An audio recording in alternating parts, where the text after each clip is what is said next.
እኛ ሳንናገር እስካሁን ቁጭ ብለን ከእናንተ ጋር ያሳዝናል በእውነት ግን በምክንያት ነው በጣም ምን ነበር ተነግራቻለህ እናልናገር ኧረ ተው ተናገር እኔ አፍራለሁ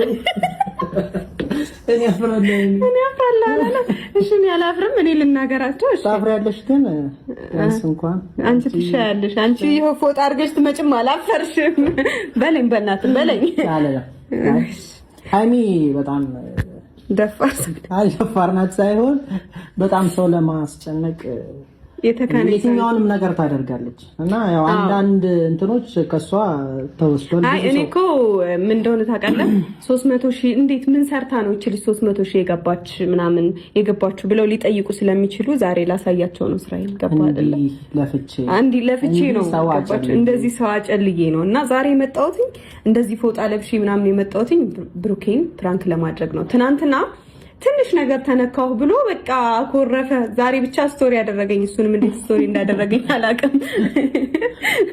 ከዛ በስቶሪ ሊፎግረኝ አኩርፎኝ ሳያወራኝ አድሮ ምናምን በስቶሪ ሊፎግር ስቶሪ ያደረገኝ።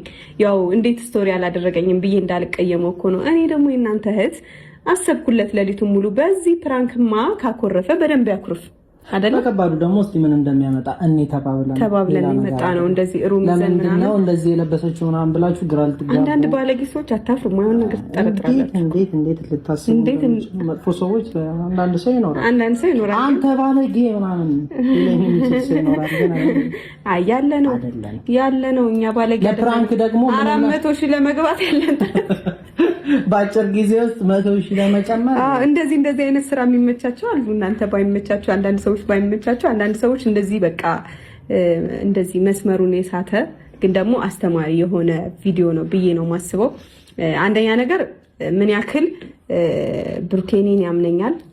ከዛ ደግሞ ትናንት ተናዶ ስለነበረ መናደድ እንዴት እንደሆነ በዚሁ አጋጣሚ በዛው ከባሰበት ይባስበት በሚለው ነውና ሐሳቡ ምን መሰላችሁ? እኔና